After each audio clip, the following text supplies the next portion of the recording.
In the wide sky of East Africa, the rocky slopes of Mount Kenya's pinnacle peaks sweep down through the clouds to disappear into a belt of ancient forest known as the high bamboo. Closely set and interlaced, the high bamboo seems all but impenetrable, save for the drifting skeins of mountain mist.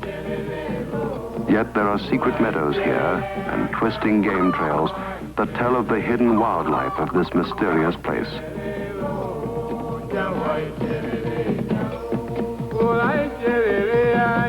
Here, most hidden of all, lives a creature so wary, so elusive, that men have lived their lives at the edge of his forest domain and know him only as a thing of legends and fables. This most beautiful African antelope, the bongo.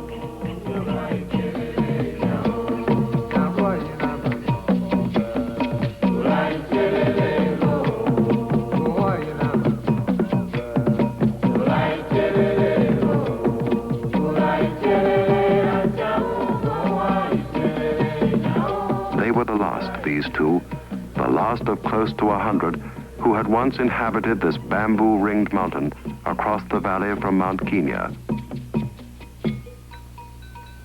The bull was hardly a yearling when his father was taken. His mother had gone less than a week later. It had been a lonely time for him after that, until the day he had come upon the young cow in a clearing. From then on, they were two. The bongo's markings, so like the patterns of sunlight in the bamboo, are nearly perfect camouflage. So, for this pair, survival had meant lying up by day and coming to the edge of the forest only by night to feed. And so the seasons had passed, and after a time no man, not even the poachers, knew of their presence. Of course, that is not to say their lives had been free of danger. There were always the leopards. But the bongo is among the bravest of antelopes, and his horns are formidable weapons. The bull had come to know it was best to meet the big cats face to face.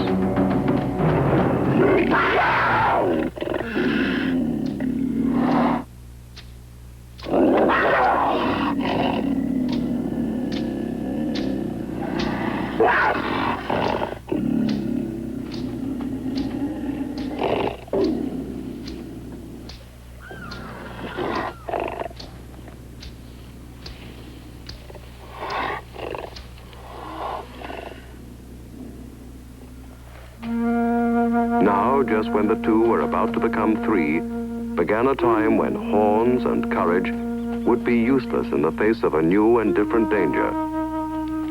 It would be greater than any they'd ever known, even though it came about from a small beginning.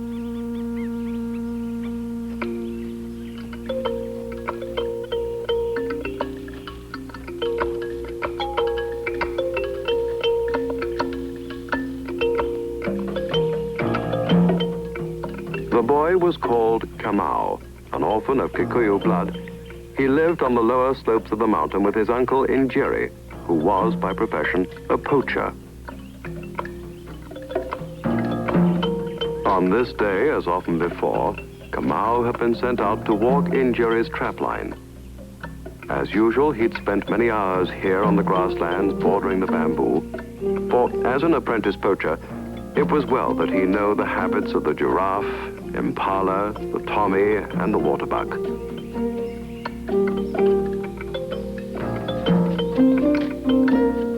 Njiri's trapline stretched upward from the plains deep into the fringes of the bamboo. Most of these sets were wire snares, meant for smallish game, duikers, monkeys, and the like. It was Kamua's job to test them and reset them. And, of course, to bring home whatever game might have been caught. Today, in the bamboo forest, there was a dik-dik. That was not bad. Habib, the buyer of illegal furs, would give as much as 3 shillings for this one.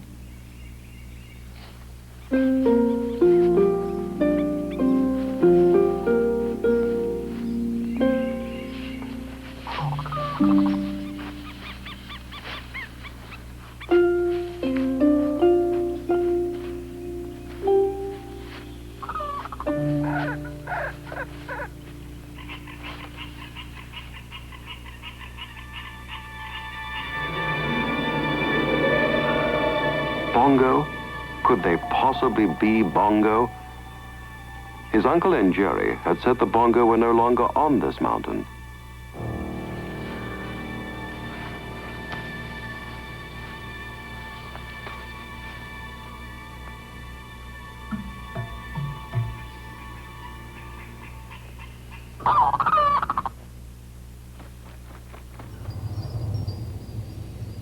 Yes, they were surely Bongo, for did not the legend say they had the power to disappear at will?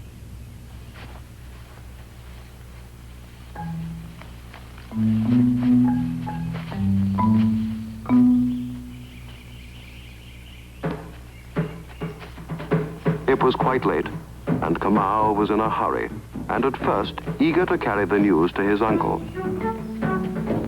But he was learning more from Njiri than merely the art of poaching. Information such as his undoubtedly had great value, and perhaps should not be freely given, even to one's own respected uncle. So Kamua decided to reveal his secret only at a time most advantageous to himself. As it turned out, that was certainly not right now. His uncle Njiri was having one of his frequent confrontations with the game officers. Njiri, you are a poacher. I'm too busy touching my hat to be a poacher. The truth is not in you. Why would I lie to you? This is yours, the whole village knows it. Did I say it wasn't mine? 4 snares for poaching. You bought in town 4 snares. Monstro, wife. Everyone from here to Kilimanjaro knows you're a poacher. A poacher? A poacher. No, not a poacher, but a thatcher. You see, my roof leaks. That's why I'm a thatcher. Right, Zia? A lazy thatcher. Very lazy. Aha. But my wife appreciates my other fine qualities. What is this for if it is not for snares? Monstro.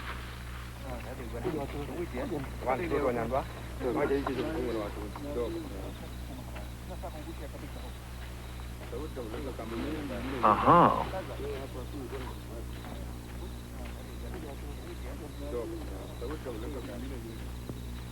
Kamau, my friend. We have a problem, Kamau.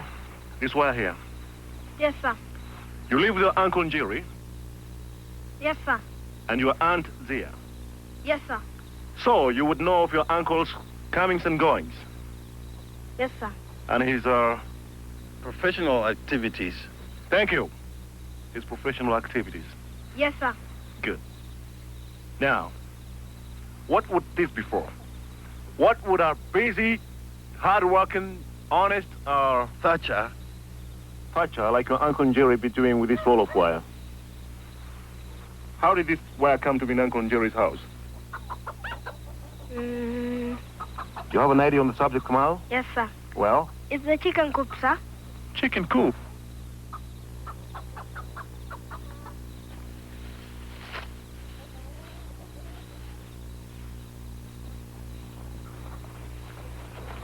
You see, sir?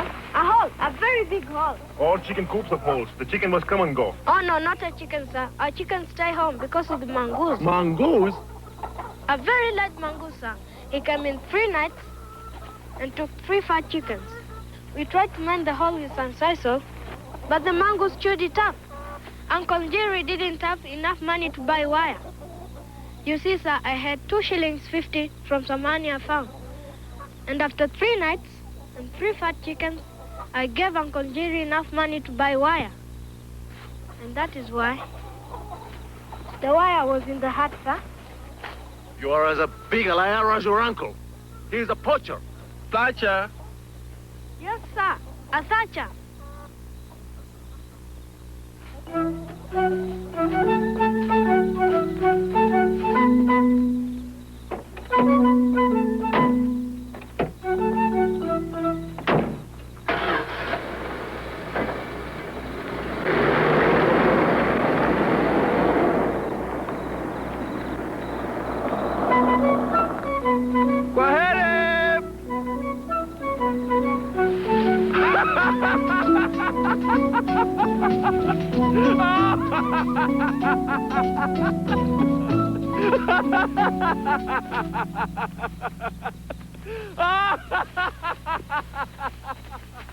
Of course, it was one thing to laugh at the authorities, but quite another to take them too lightly.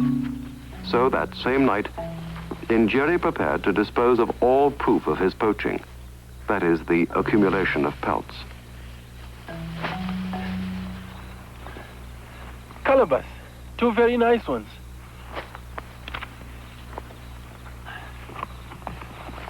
Bushback. Habib will pay a very nice price for these. Nice, huh? I don't know. You've seen better, I suppose. Many times, many times. But these are very nice ones, though. If you like bushbuck. You're hiding something from me, nephew. What happened on the mountain today? A bushbuck. What else? Many things.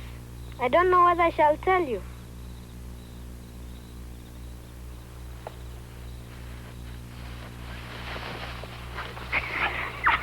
What is it? What is it? Bushbuck, oh, What did you see on the mountain?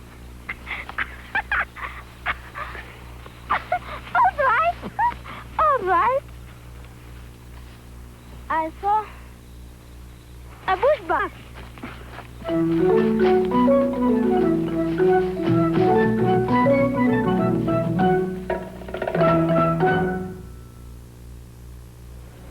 In the small frontier town of Isiolo, nighttime traffic was quite likely to be game control officers who were as interested in those who bought illegal pelts as those who poached them.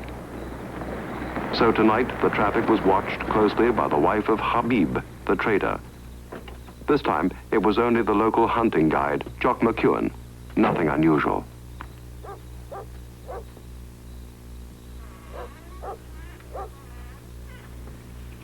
It's the white hunter.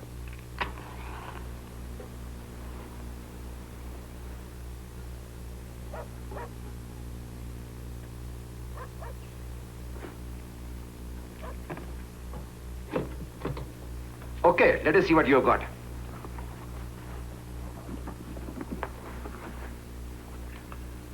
Three bushbuck. 3 bushbuck. 60 shillings. Zebra. Zebra.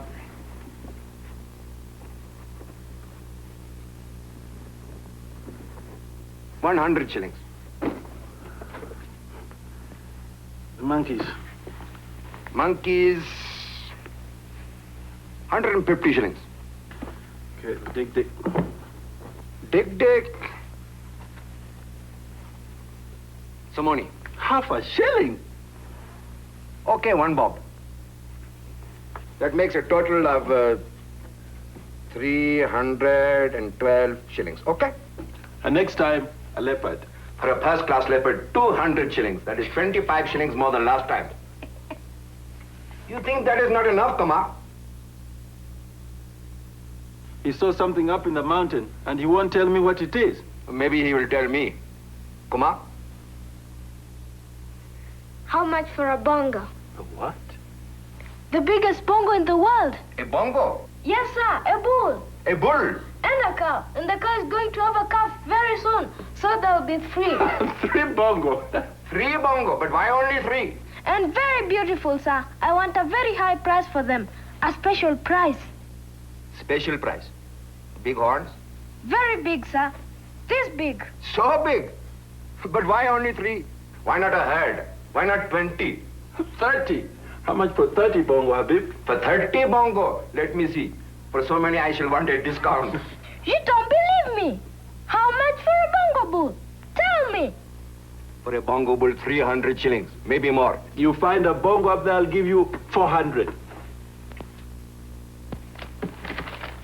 100, 200, 20, 40, 60, 80, 310, and 312 shillings.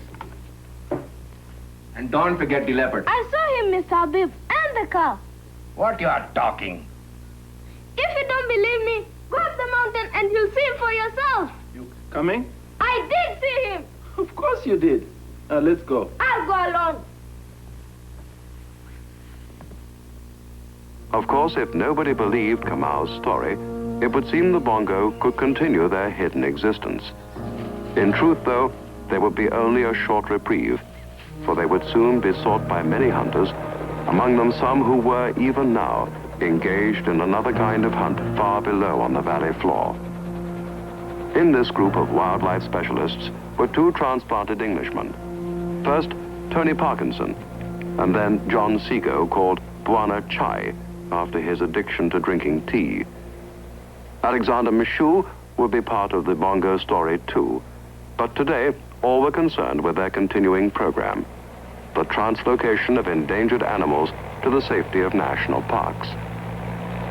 In this operation, the spotting helicopter carries a veterinarian armed with rifle and tranquilizing darts. Today the search was for rhino, which demands a large ground crew in the pursuit vehicles. Determining the proper drug dosage for an animal as large as a rhino is a tricky business. Reactions vary greatly from animal to animal, so the veterinarian also carries a plentiful supply of antidote. Today's translocation target was an exceptionally fine rhino bull of 6,000 pounds or more.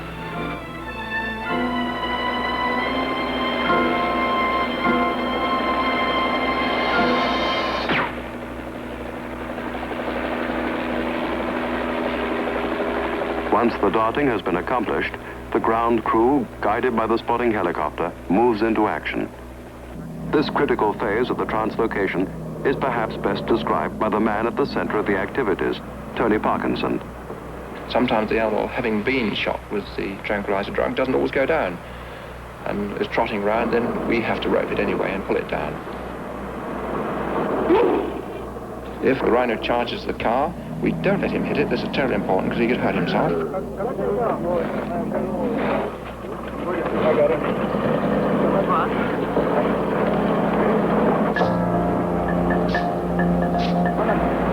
No one man captures an animal. It is entirely teamwork, and it's no good, however well I drive a motor car if Alexander doesn't put the rope on, and vice versa. If I don't drive the car well, he can't put the rope on.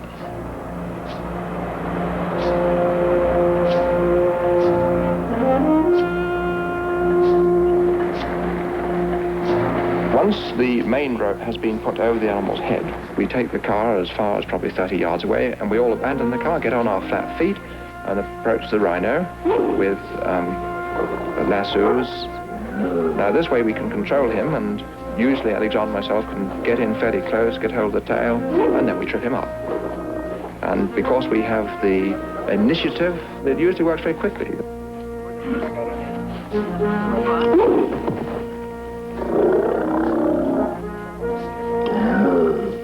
Under normal circumstances, the risk is very little, but just occasionally we might, as an example, immobilize an old animal.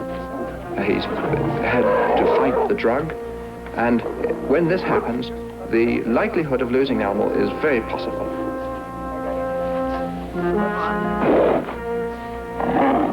All right, let's get him over onto the paddock.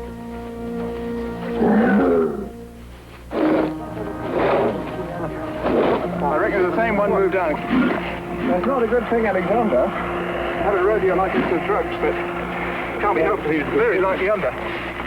Tony, I'm afraid he's very ill. I don't know. I don't think a bloody thing's had it. No, bottom there. I won't hold you to bottom of the whiskey just there. I think he's been overdosed. His respiration is way off. Where's Jerry? Yes, I think it has. Where the hell is he? Jerry! Yeah, let's have at it.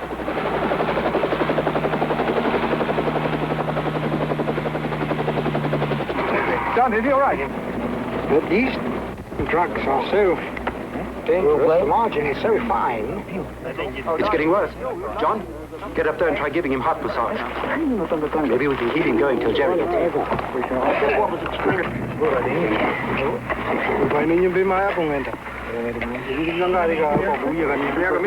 stopping this thing getting shifted, that was to hook the sod round. Fall down the thorn bush.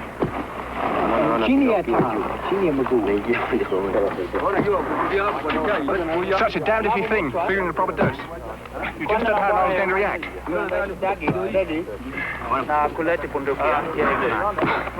Thanks very much.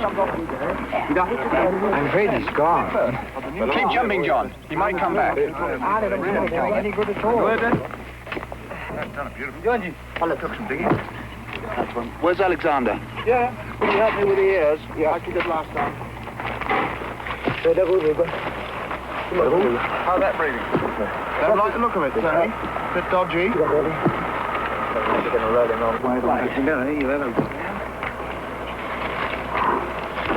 Shall I cut it?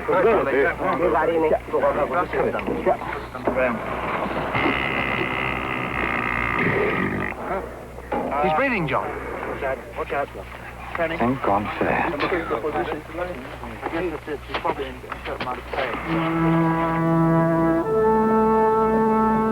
It had been too close a call, once again underlining the very real dangers of tranquilizing any animal. But that was in the past now, for the next stage was already underway, the transfer to the holding compound. Here, the rhino would be revived with a fast-acting antidote and only moved to his new habitat when his physical and mental recovery is deemed complete. This three-stage process was pioneered by Bwana Chai, John Seago. Now, after many years, he prefers to remain on the sidelines, drinking tea and counseling his young partner, Tony Parkison. And it is with the greatest knowledge and understanding that John Seago speaks of the wildlife of Kenya. It's a pity to have to move these rhinos, because they've lived here a long time, and they like this territory. They're like old gentlemen who like a particular club armchair. But the government is faced with an ever-increasing population, and rhinos and elephants don't go well with cultivation. The Game Department didn't want to kill them, so they commissioned us to move them into one or other of the national parks.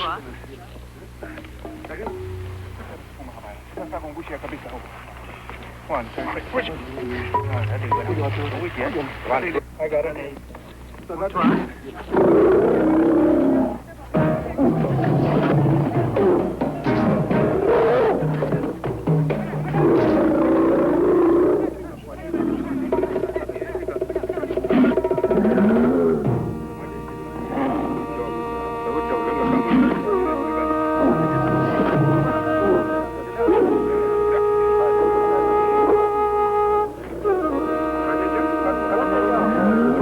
One more for the parks.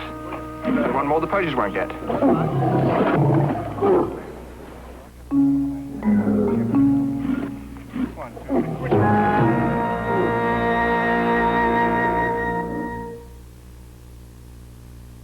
For the Bongo, the time of peace was growing very short indeed. It was true that the secret of their existence was known to only one person so far. But surely there was someone who would pay well for that information, especially since in the town of Isiolo, it was market day. Perhaps his information would even pay well enough to buy the bicycle, the one Kamua wanted more than anything else in the world. Today, as usual, he first made sure it had not yet been sold. And also, as usual, the shopkeeper quickly grew tired of him standing there cluttering up the sidewalk. But it was then that he spotted Alexander Mshiu.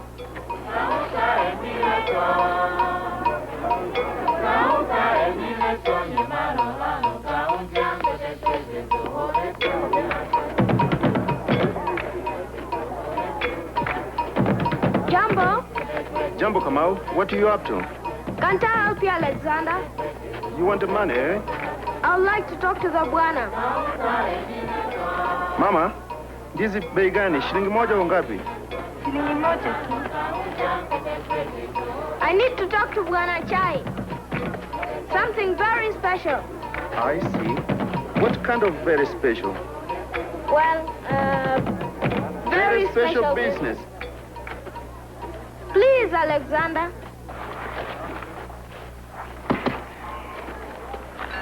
Hey, Kamau. Will you tell the bwana? All right, Kamau. All right. But easier. Pole pole. A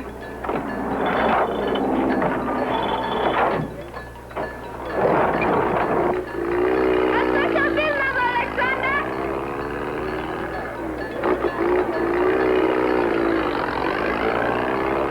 It was a good start. Of course, Alexander's promise was merely that, a promise. But it was enough to warrant an evening visit to the camp of Bwana Chai. Special business? What does he mean? Who knows? If we were dealing in poached leopard, I could understand it. Speak of the devil.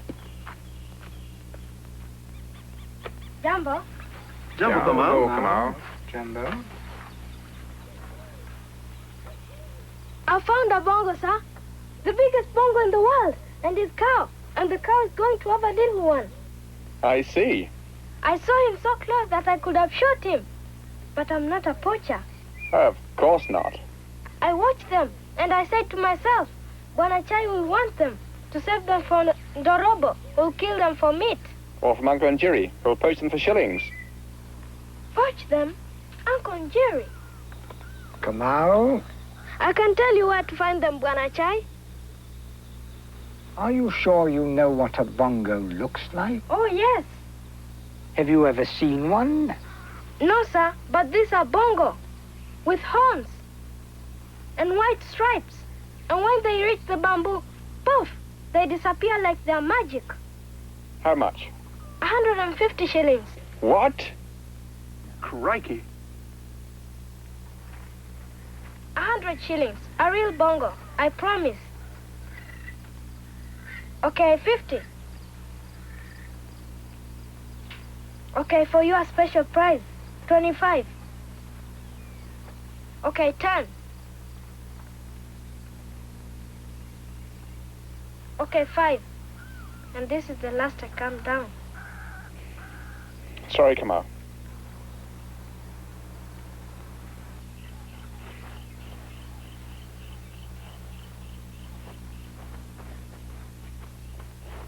Five.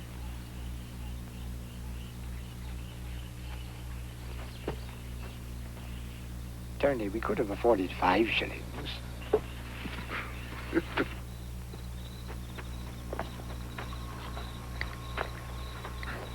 He's still out there. Give him the 5 shillings. And tell him I'll see him in the morning.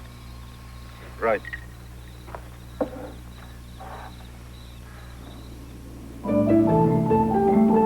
Actually, Tony hadn't believed a word Kamau had said. Still, such was the mysterious power of the bongo that next morning he found himself drawn to the high bamboo. Much to his surprise, he found he was not alone.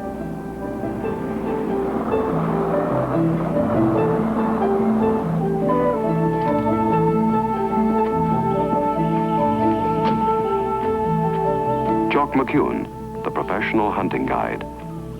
He was an old friend, and Tony knew that Jock had almost certain instincts about animals. It would be interesting to discover what instinct, if any, or what information had brought Jock McEwen to the high bamboo on this particular day. Hello there, Tony. How are you? Very well. Want some? Thanks.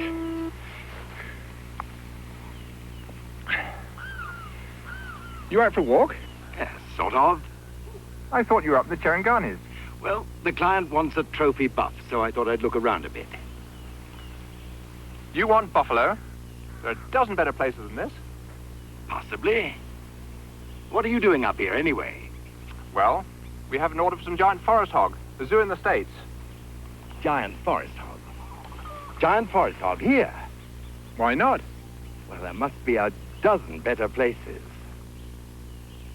Of course, each had been cheerfully lying, and each knew the other knew it. So naturally, each decided to keep an eye on the other.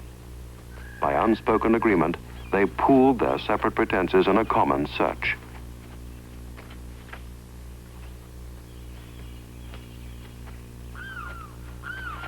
The first thing they discovered was that they could stop pretending. Selling tickets? What, one? How much did he hit you for? 10 shillings. I got it for half price. Where are they, Kamua? Please, Guana. The bongo are right down there, and just at this time. Come on, refund. Please, Guana. He was right.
I thought you went home with Uncle Njiri. No, sir. Could I go home with you, sir? Just for tonight. Tomorrow maybe you'll feel better. No, you better face up to it. I'll take you down the hill.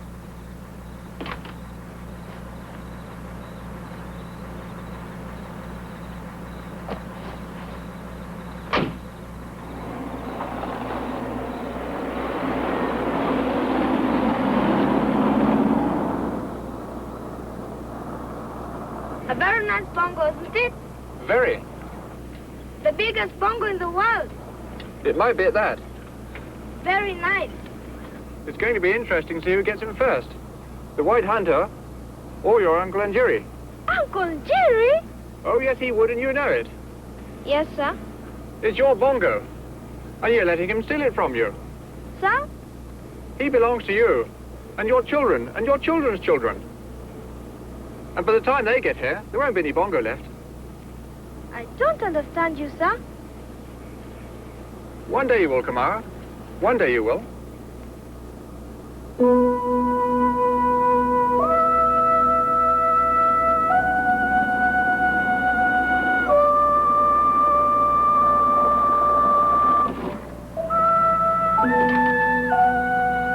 Good luck, Kamua.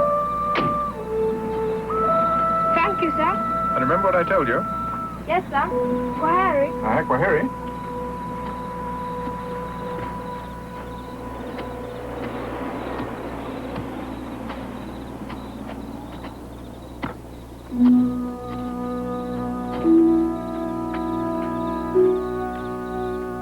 Well, what happened to you? I rode down with the Bwana. Your uncle is very upset with you. I'm sorry. He's inside. You better go and talk to him.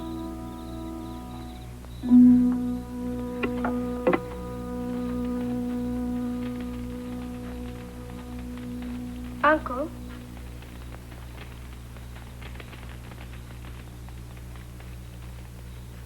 Uncle? I heard you. You came down with a burner. I was afraid you'd punish me, Uncle. Sit down. You talked about the bongo. Yes, Uncle. and how terrible it would be to poach him. True? Yes, sir.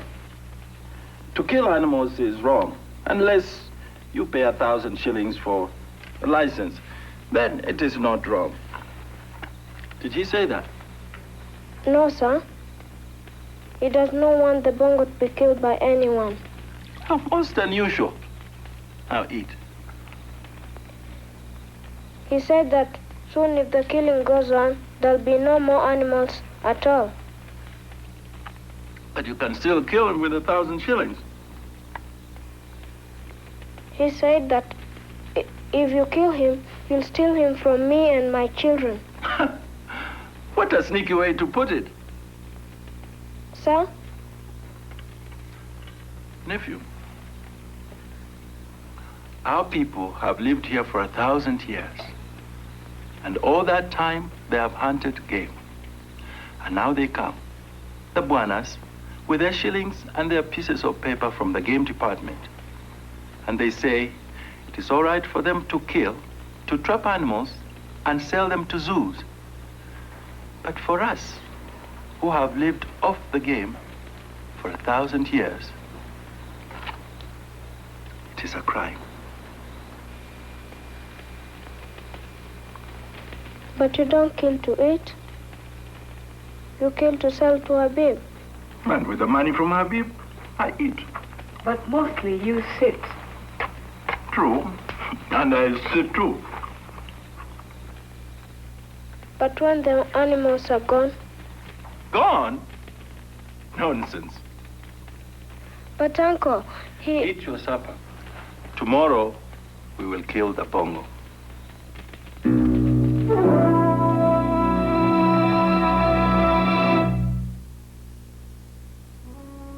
It had taken a very short time for Jock McEwen to get a shooting permit, a client, and set up camp. Meanwhile, a surprisingly short distance away, in the busy downtown district of modern Nairobi, another hunt was underway.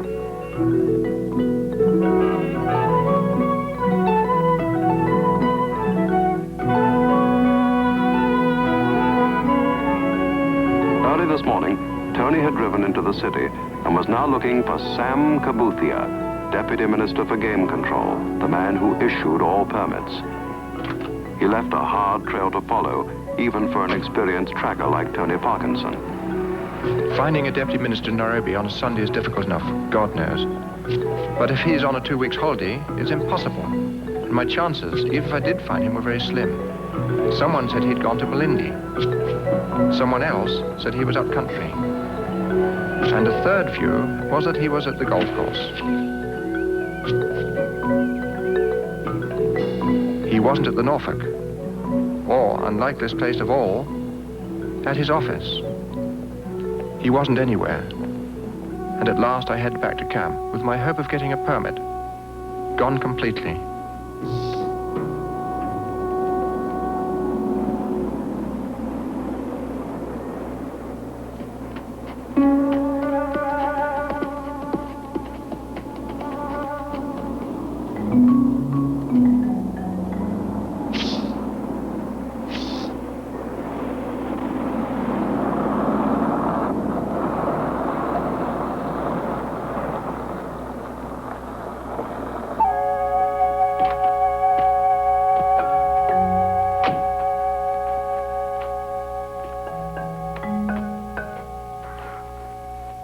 Welcome home. And some coffee. Thanks. We began to wonder what had happened. I know. I drove into Nairobi. Any particular reason? Pretty silly, I guess. I was looking for Sam. Kabuthia? He's on holiday. I couldn't get that bongo out of my head. Bongo? What bongo? Come off it, John. I'd give 6 months' pay to lift those animals off that peak and to pack them off to some safe place. You can't save them all. I had a notion Sam might give us a trapping permit. Ridiculous. It was worth a try.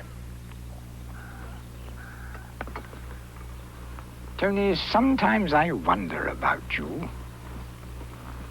Driving all that way? I'm sorry, John. I only wanted to save that animal. There's nothing wrong with that, is there? While Kabuthia and I were having a chat over a beer at Manuki. Ah. A trapping permit? Ah, yes. For 2 bongo. To be caught on the peak and translocated to Mount Kenya National Park. They'll cancel McEwen's license, of course. No such luck. We each get a crack at them, but only for 30 days.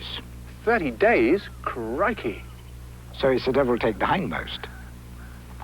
It's a hunting block, and McEwen has a license, but so have we. And Njiri doesn't need one.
Rising from open plains and farmland, and with its upper slopes ringed by the high bamboo, its wildlife moated off by an elephant ditch.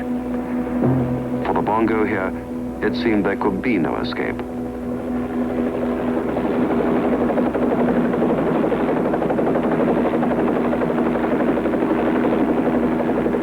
Look where McEwen's put his camp. The animals are trapped, and he knows it. He's run them around the peak twice, and they've holed up in the bamboo. And no place to go but up. I'm not so sure.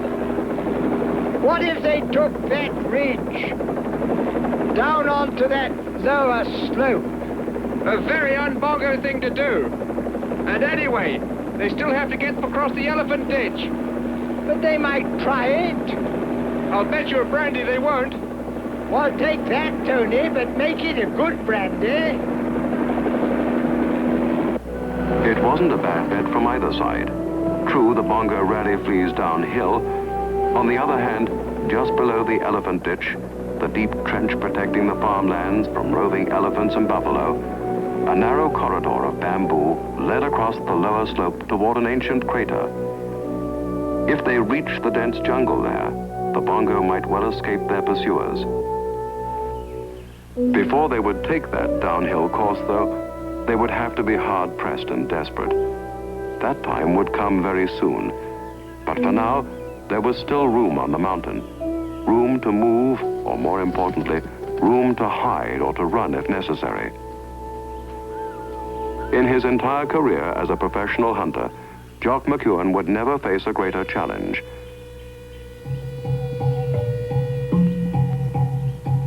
No one knew it better or can tell it better than Jock McEwen himself. I get feelings now and then about animals. I can feel a lion crouched down in a donga long before I see him. Or a buff waiting for me in the bush. And I had this kind of a feeling about that bull. I had a feeling he was down there somewhere, laughing at me, knowing he could keep me running around the mountain like a reindeer on a carousel until he tired me out. Well. Hello, Jock. Still looking for the trophy buffalo? Right. How about the forest hog? No luck. Pity. Where do you think the bull will go, now that he knows we're after him? We? John got us a permit. I've been hoping you'd concede. Why? I want to pick him up and set him down on Mount Kenya. Seems the least we can do for him. Well, he's a gallant old bull, and a smart one, too. And I'll play it fair by him. That's all I can promise you. I guess that's all I can ask. Thanks, Jock. Good luck. And you, Tony.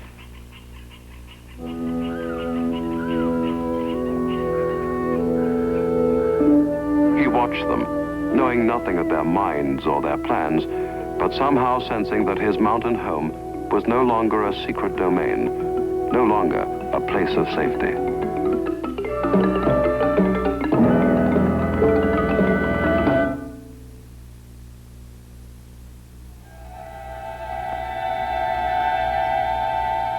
When the first fingers of evening mist had come to mantle the peak, the bull had led the way, moving around the mountainside until early dawn, and only then stopping to feed in a hidden glade deep in the forest.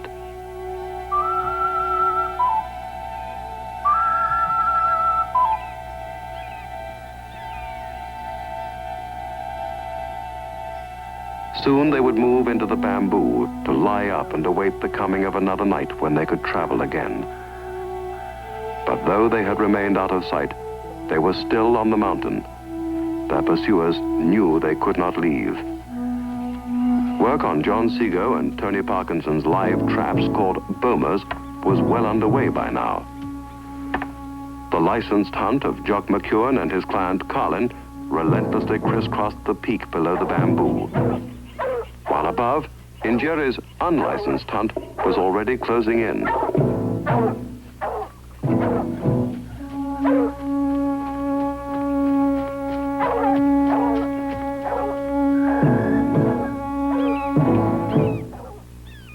Alone, the bull would have faced any danger, any odds. But now, with a mate and a family to come, he depended on flight, leading the dogs around the shoulder of the peak, circling through the podocarpus and the cedar, then finally up into the bamboo, looking for a place to lead the chase away from his mate.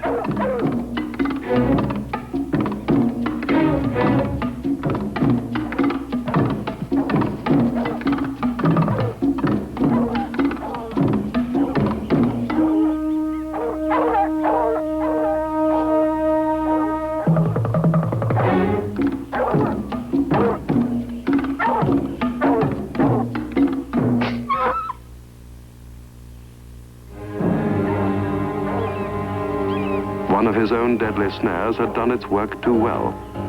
Suddenly, for Njiri, the hunt was going very badly. Now everything was in the bongo's favor.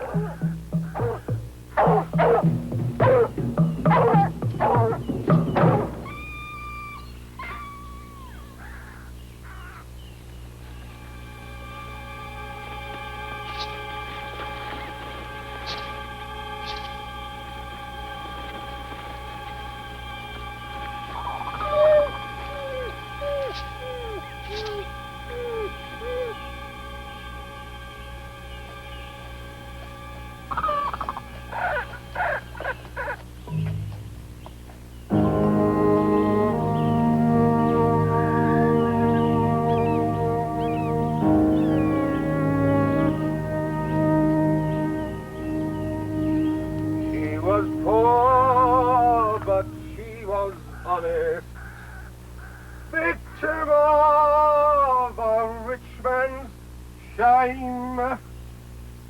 It's the rich what gets the pleasure. It's the poor what gets the blind.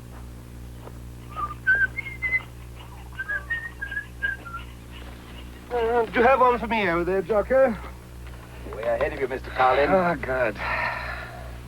There we are. Thank you. You know, I always think this is the best time of the day. Yes.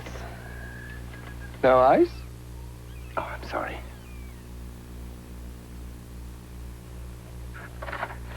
The day of the White Hunter is waning fast, Jocker, my boy. But you have nothing to worry about. It's a bartender's job waiting for you in my favorite London pub.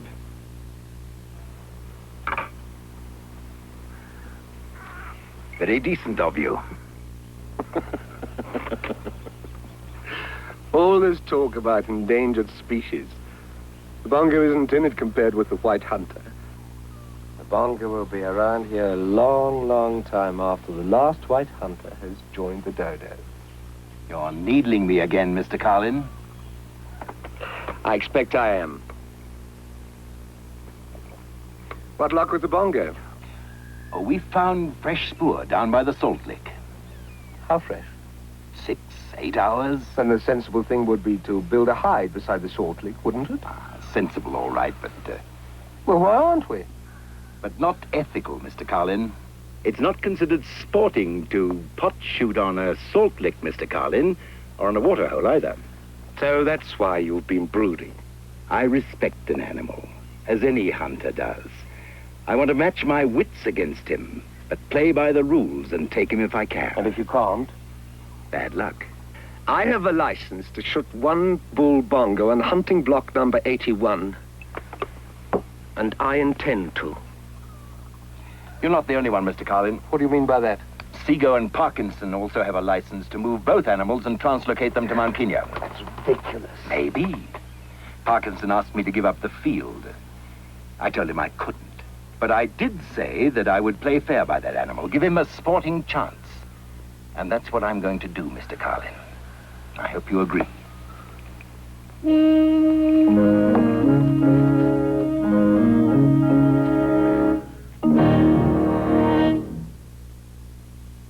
Meanwhile, the Seago-Parkinson traps were nearing completion.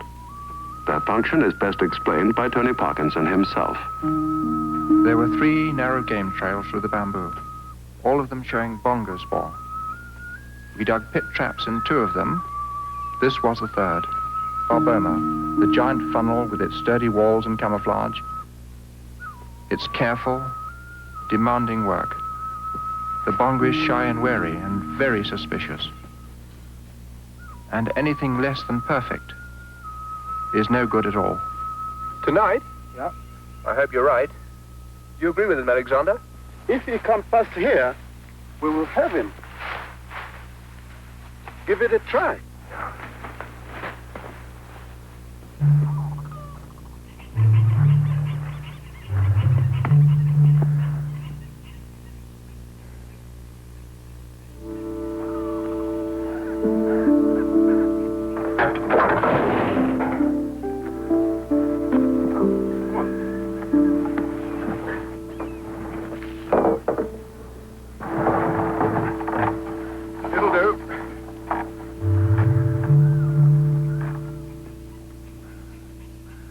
The following dawn found Tony and Alexander waiting near the outcropping of natural salt that attracted grazing animals, hoping for some clue to the bongo's patterns of movement.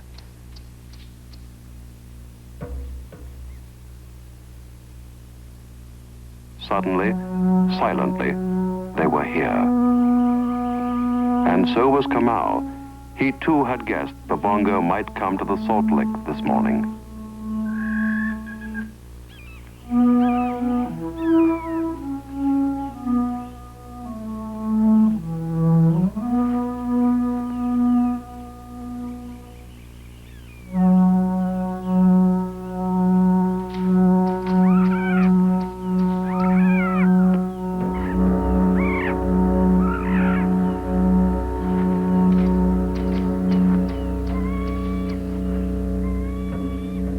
It's jumpy, Tony. We could set up a hide down there. My shooter with a tranquilizer gun. No. You know how I feel about that. Sometimes you don't have a choice. What if we gave him too much? He looks pretty close to 500 pounds. We can figure how much we use on Kongoni. 10% off and you'll kill him. Might kill him anyway. All animals are different. You still think that you'll go up? I bet you want a brandy on it.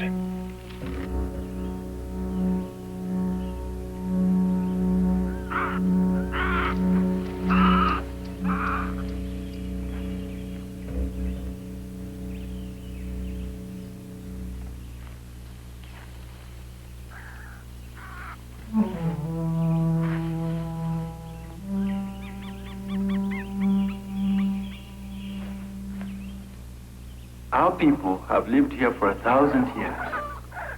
And all that time, they have hunted game. And now they come, the buanas, with their shillings. Oh, you're Uncle Njiri. It's your bongo. And you're letting him steal it from you. He belongs to you, and your children, and your children's children. I don't understand you, sir.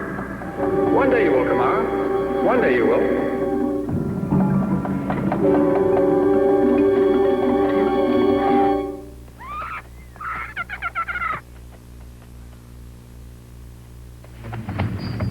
What do you suppose?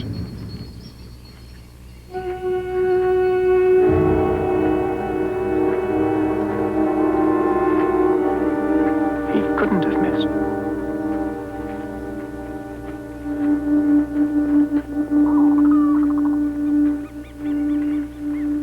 Hey, wait a minute.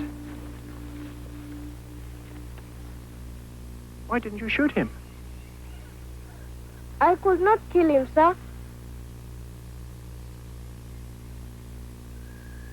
What will I tell him, sir?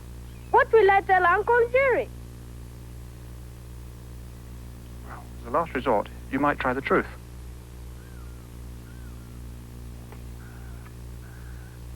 I do not wish to lie to you, Uncle.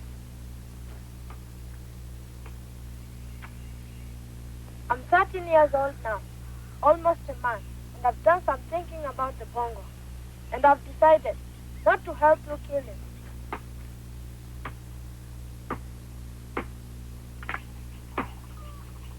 Because the Buana says there are not many bongos left. And if we kill them all, there'll be no bongo left for my children to see. And none for their children as well.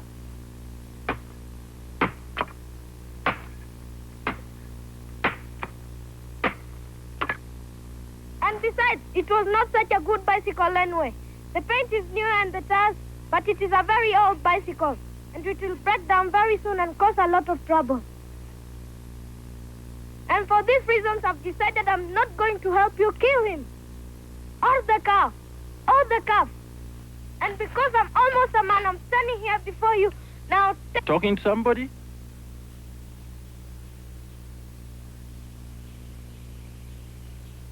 No, Uncle. Just to myself about the bongo. Did you see him? I hope he had better luck than I. All day I followed his trucks up the mountain, and down through the bamboo, and along an elephant trail, and up again into the meadow. The Calabash monkeys were all laughing at me.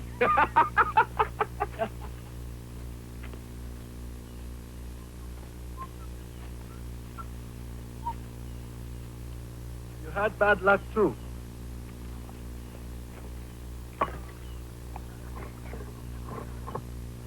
Uncle, I have something to tell you. You saw it? Yes, sir. He was so close that you could reach out and touch him. No, sir. But he raised his ears and looked at you with his big brown eyes, and you had no heart for killing. So you let him go. You see, I read your mind. Yes, sir. What happened? I don't know, Uncle. Come on. Did you have any luck? Did you see his tracks by the salt lick? Yes, sir. But you didn't see him. Uncle, Well, did you or didn't you? I saw him, Uncle. And you shot at him? I shot at him, sir, and I missed. I frightened him, and he ran away.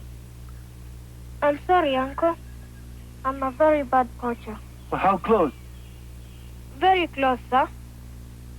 Too bad. I have missed too, many times. That's one of the troubles with life.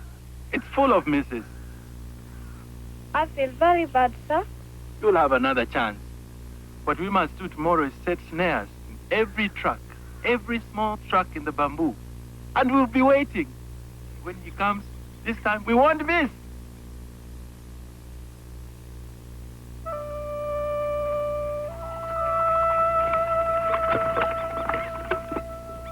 Won't that make you happy?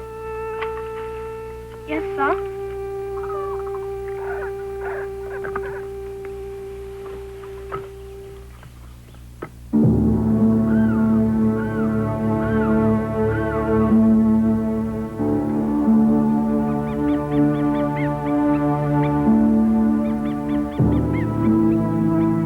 Here, across the wide valley from Mount Kenya, uneasiness hung heavy in the air. The bongo had become even more alert, more wary. Now they fed at random hours and for shorter periods, moving ever upward, the bull sensing that safety lay only on the meadowlands above the bamboo.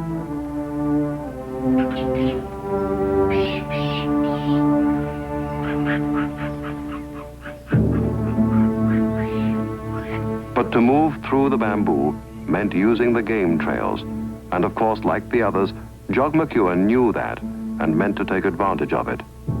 As he tells it, I was getting bushed. Up before daylight 4 mornings in a row, circling the peak, straining our eyes for spoor. We picked them up at a dozen spots around the mountain, but always too late. They were like ghosts. Of course, with enough study, even a ghost's behavior can eventually be predicted. And Jock felt sure that he had finally found the bongo's point of vulnerability. If all the signs had been right, if they really were headed for the peak, they would have to pass this spot, and rather soon now. And game trail down there. You'll be out in the open, in the clearing.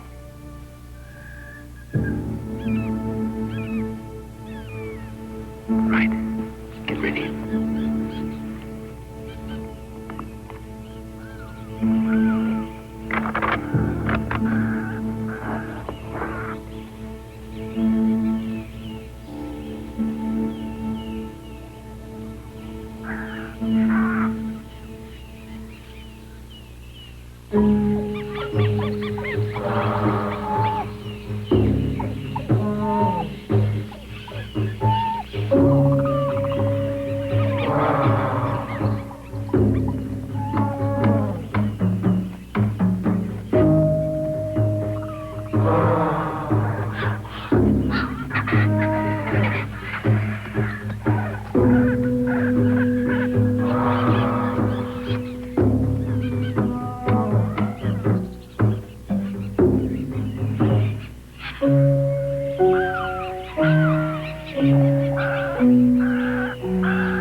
As Tony Parkison had said, heading downhill was a very un-bongo thing to do.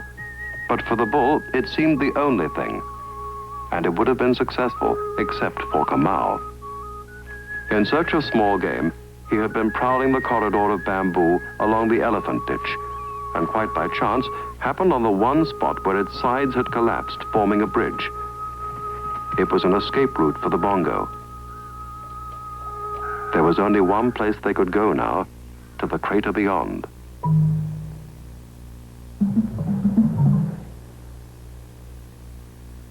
Kamau realized he was, once again, the only person with knowledge of where the bongo were. But to reveal it to his uncle Njiri, or to conceal it, would be a difficult decision. And he faced it just a little later, as Njiri fashioned the poacher's monkey paw snare and spoke of the bongo and the other hunters. They may catch a duiker, a bushback, or an impala, not a bongo. Know why? Know why, Kamau? Yes, Uncle. Because the bongo are not there. Very good. Where are they then? They are not at the salt lake. You saw them? Yes. On the other side of the mountain. You see, to kill a bongo, you have to think like a bongo. And if you think like a bongo, you'll say, the trapper, the white hunter, and that hyena-head Njiri are looking for me at the salt lake. So it's time to move to the other side of the mountain. And that's why you saw them there, isn't it? Yes, Uncle. So you have learned to think like a bongo. Very good, Kamau. Yes, Uncle.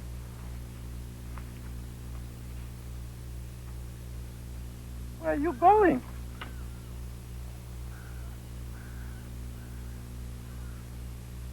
I'll be back.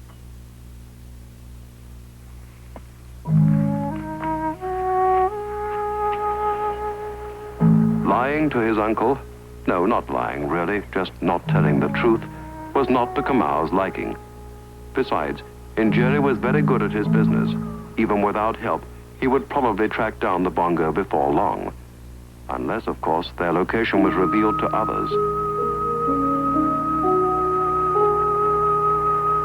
Feeling himself to be a very bad nephew, he waited near the trail that led to the camp of Tony Parkison and Bwana Chai.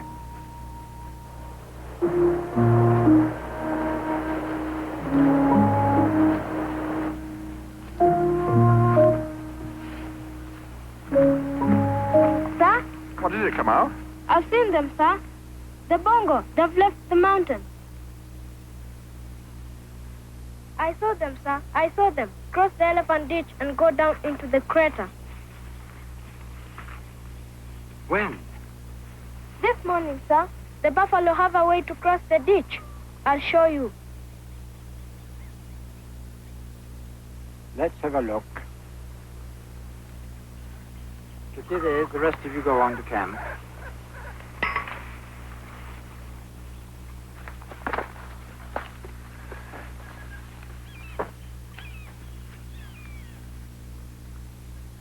No sign of them here. The buff spoor must have covered it. That is, if they ever came this way.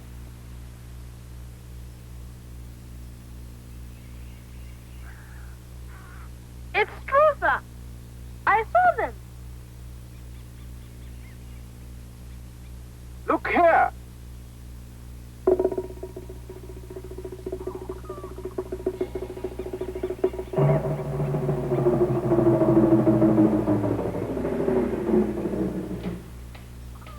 You'll get your brandy.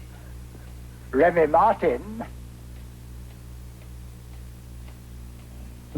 I didn't mind paying John his brandy. It was worth 100 times that to have the bongo here, in this giant soup plate of solid bush, with plenty of cover, loaded with game, and every head of it dependent on its single source of water.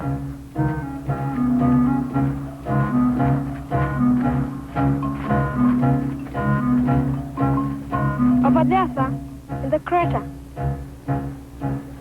trapping them in there is going to be very difficult. We're going to have to build a bigger boma. Here. A big one like this. Longer wings like this. We'll put John's hide here, on the left. All right, John? Then my hide will be on the other side. Here. We'll put you inside, Alex, to trip the gate as they come in. Okay?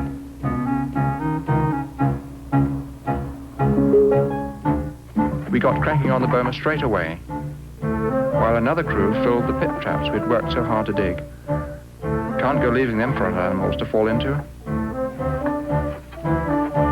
We couldn't fence off the water, of course, but we could build our boma, the giant funnel with its sturdy walls and camouflage, in the line of flight, so that when the moment came, the bongo would instinctively run into it.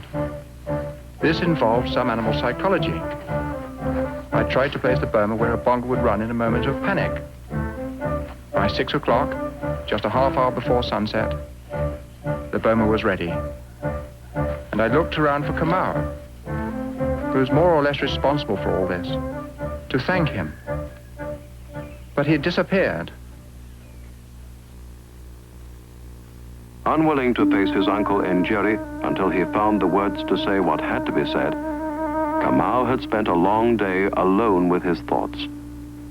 But what he had to confess, he discovered late that evening, would be the least of Njiri's problems for some time to come. Officer, you know we can't just leave my camp without putting out the fire. What would the forest officer think of me? Look, we want no more delays. We have your snares, we have your wire, so come on now. Let's go. You know you are making a mistake, officer. All right, Njiri. I'm sorry for you, officer. To drag an innocent man all the way down the mountain and into the magistrate's court. It will be very embarrassing for you. You'll be the laughing stock of Nanyuki. That is one of the sad things about my job. Every day, a new embarrassment. Let's go. Kamau knew full well his uncle would not spend more than 2 or 3 days in jail, as usual, but still, this was very sad.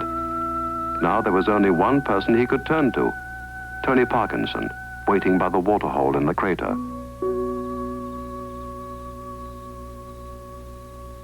For Tony, too, this was a troubled time. He had brought the rifle and the tranquilizing darts as a backup. But now he faced a growing fear of the drug and its unpredictable effect. Of course, the trap, too, was uncertain, but at least it was safe.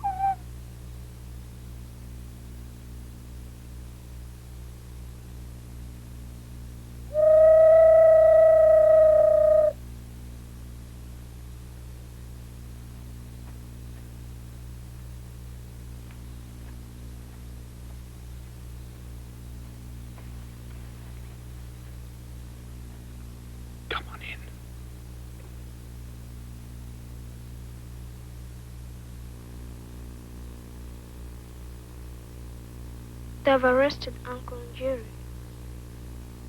I know. I sent them up there. I'm sorry. Nothing else I can do. Do you understand, Kamau? Yes, sir. Okay. Let's keep an eye out for the bull. Looks like being a long night.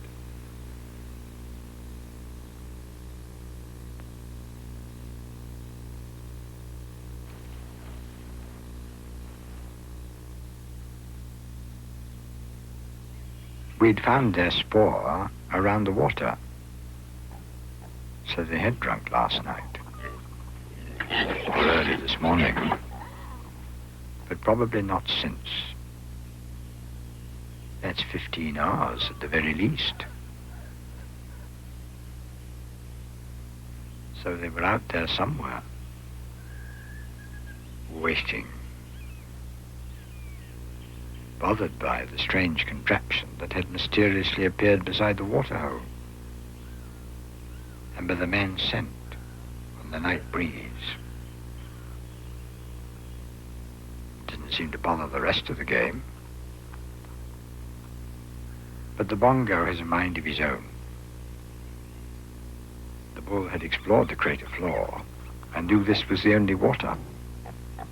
Otherwise, they wouldn't be here.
You'll be back. Not a chance in the world. You'll never go into that boma. So use the dog. I hate the thought of it. But there's no other way. I'd rather lose him than kill him with an overdose. Well, it's either a dart or Carlin's bullet.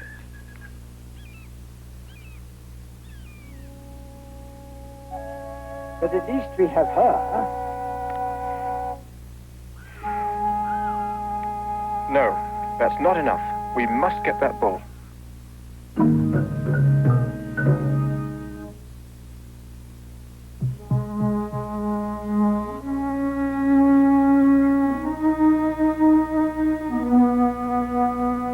The activity in the crater had, of course, not gone unnoticed.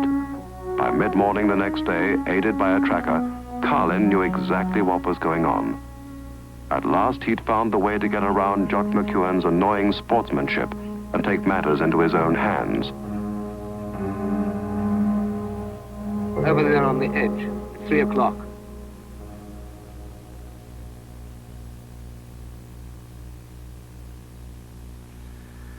Bull's probably hiding in that bush on the right there, waiting for his chance to come out. Do you think he will come out?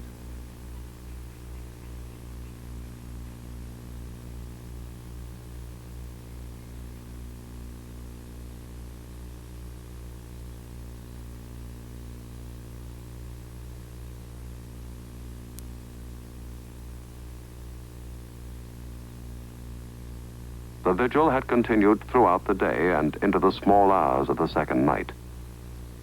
By now it seemed quite probable that the bull had returned to the peak, to the high bamboo. Here in the crater, he would have been without water for nearly 48 hours. It was not likely.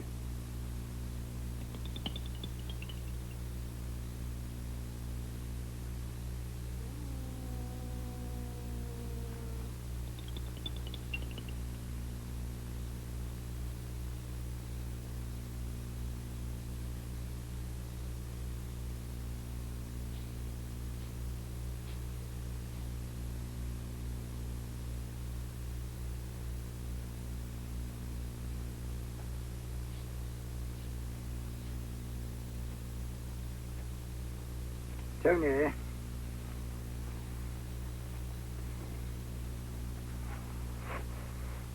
I'm afraid we've lost him. You want to give it up? Well, we can't sit here forever. The cow keeps calling. I thought maybe he was out there. He isn't. He'd have made a move long before this. He's back on the beak, if you ask me. If you think he's worth it, we can have another crack at him up there. I hate to quit. He must be awfully thirsty by now, if he's still around. You're a patient man, Tony. All right.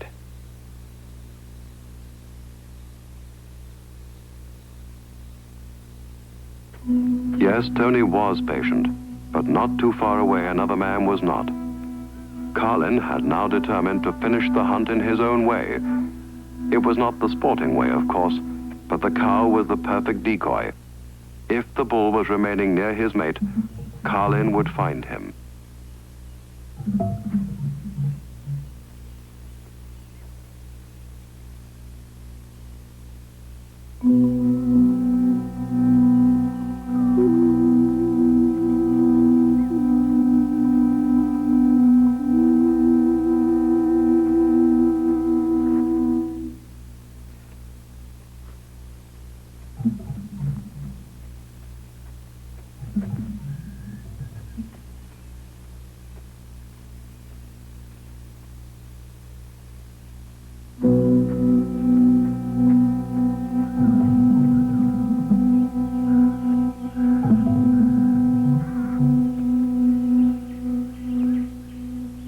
In the first light of sunup, Kamua was returning home feeling sad and very sorry. Because of him, bad things had happened. Uncle Njiri was in jail in Nanyuki. The bull was back on the peak, where Carlin would surely find him. And it was all his fault. He who had discovered the bongo and told of them for a ridiculous few shillings.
Too late, Jocko!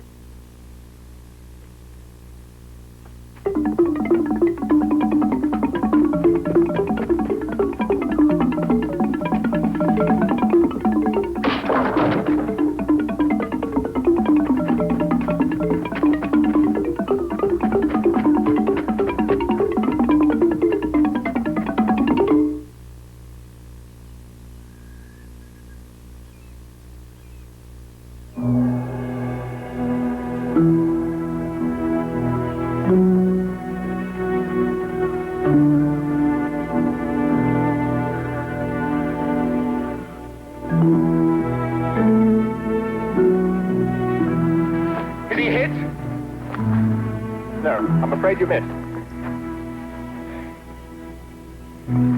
Okay, Carlin. I'll buy you that drink now. No, thank you.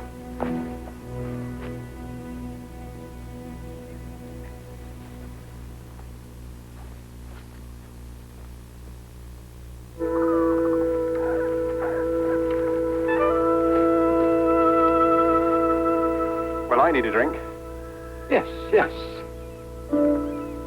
No, let's go and open that bottle of good brandy. Come on, come on.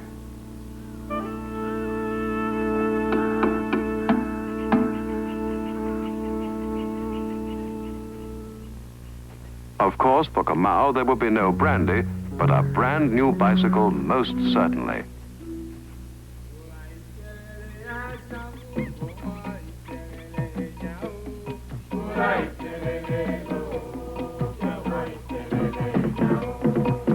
You can't just pick a wild animal out of the bush and put him in a crate and take him to his new home.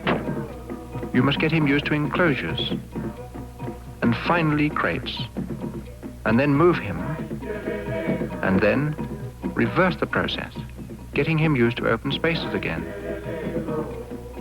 So it was several weeks before we opened the gates of the holding pen on Mount Kenya. Why don't you open the gate, Kamau? They're your bongo. Me, sir? You, sir. Oh, thank you, sir.